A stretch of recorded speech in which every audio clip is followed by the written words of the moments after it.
कार्तिक मास महात्म्य कथा अध्याय 7।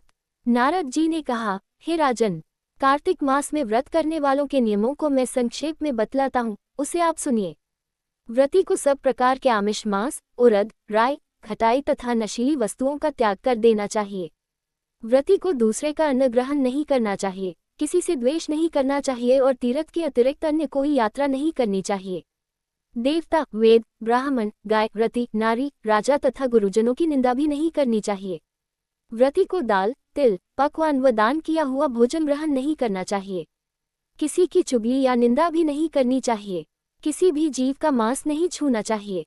पान, कत्था, चूना, नींबू, मसूर, बासी तथा झूठे अन्न का भी प्रयोग नहीं करना चाहिए।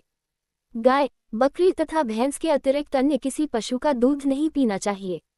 कांसे के पात्र में रखा हुआ पंचगव्य, बहुत छोटे घड़े का पानी तथा केवल अपने लिए ही पका हुआ अन्न प्रयोग करना चाहिए। कार्तिक माह का व्रत करने वाले मनुष्य को सदैव ब्रह्मचर्य का पालन करना चाहिए। उसे धरती पर सोना चाहिए और दिन के चौथे पहर में केवल एक बार पत्तल में भोजन करना चाहिए। व्रती कार्तिक माह में केवल नरक चतुर्दशी, जिसे छोटी दिवाली भी कहा जाता है, के दिन ही शरीर में तेल लगा सकता है।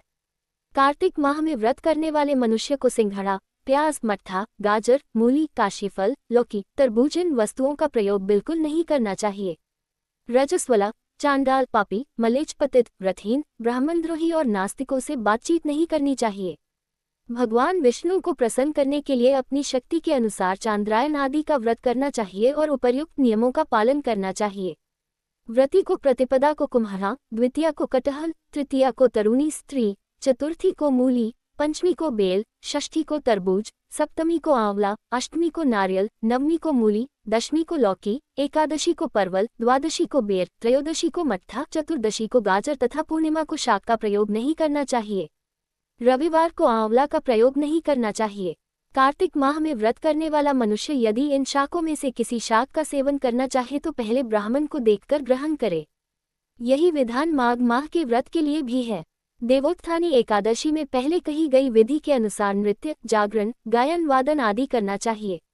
इसको विधिपूर्वक करने वाले मनुष्य को देखकर यमदूत भाग जाते हैं, जैसे सिंह की गर्जना से हाथी भाग जाते हैं।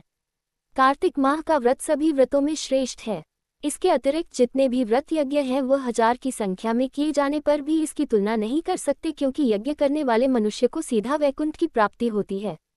जिस प्रकार राजा की रक्षा उसके अंगरक्षक करते हैं, उसी प्रकार कार्तिक माह का व्रत करने वाले की रक्षा भगवान विष्णु की आज्ञा से इंद्रादि देवता करते हैं। व्रती मनुष्य जहाँ कहीं भी रहता है वहीं पर उसकी पूजा होती है, उसका यश फैलता है। उसके निवास स्थान पर भूत, पिशाच आदि कोई भी नहीं रह पाते। विधि पूर्वक कार्तिक माह का व्रत करने वाले मनुष्यों के पुण्यों का वर्णन करने में ब्रह्मा जी भी असमर्थ हैं। यह व्रत सभी पापों को नष्ट करने वाला, पुत्र पौत्र प्रदान करने वाला और धन धान्य की वृद्धि करने वाला है।